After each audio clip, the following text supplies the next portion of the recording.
Hello friends, welcome to LR media. Chiranjeevi మెగాస్టార్గా ఎదిగాక industry రికార్డులన్నీ ఆయన పేరు మీదే ఉండేవి. ఒకవేళ ఆ రికార్డులని ఎవరైనా బద్దలు కొట్టినా మళ్ళీ ఆ రికార్డులని చిరంజీవే బద్దలు కొట్టేవాడు. ఇండస్ట్రీ నుండి వైదొలగబోతున్న సమయంలో పవన్ ఆ స్టేజ్ని టచ్ చేశాడు. వరుస రికార్డులతో మోత మోగించాడు.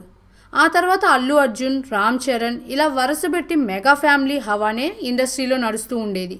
ఆ తర్వాత చిరు రాజకీయాల్లోకి ఎంటర్ అయి సినీ ఇండస్ట్రీ నుండి పూర్తిగా తప్పుకున్న టాలీవుడ్లో మెగా ఫ్యామిలీ ఆధిపత్యానికి ఏ డోకా లేకుండా పోయింది. కొన్ని దశాబ్దాలుగా సాగుతున్న మెగా ఫ్యామిలీ హవాకు బాహుబలి వచ్చి బ్రేక్ ఇచ్చాడు.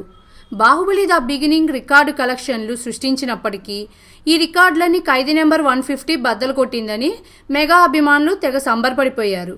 కానీ ఆ సంబరం ఎన్నో రోజులు నిలవలేదు. బాహుబలి ద కంక్లూజన్ వచ్చి మెగా పవర్కు ఫీజు లాగేసింది. మెగా ఫ్యామిలీ టచ్ చేయలేని రికార్డులను క్రియేట్ చేసింది. దీంతో ఇప్పుడు మెగా ఫ్యామిలీకి పెద్ద సవాల్గా మారింది.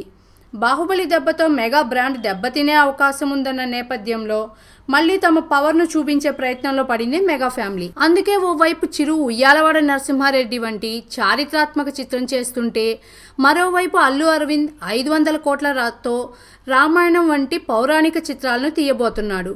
అయితే ఈ రెండు చిత్రాలు మెగా ఫ్యామిలీ ఆధిపత్యాన్ని మళ్ళీ చాటి చెప్తాయని, బాహుబలి నుండి జనాల దృష్టిని మళ్లిస్తాయని ఆశిస్తున్నారు. చూద్దాం, వారి ఆశ నెరవేరుతుందేమో. ఈ వీడియో మీకు నచ్చినట్లయితే లైక్ మరియు షేర్ చేయండి. విలువైన మీ అభిప్రాయాలను కామెంట్ రూపంలో తెలియజేయండి. మరిన్ని న్యూ అప్డేట్స్ కోసం ఎల్ఆర్ మీడియాను సబ్స్క్రైబ్ చేయండి.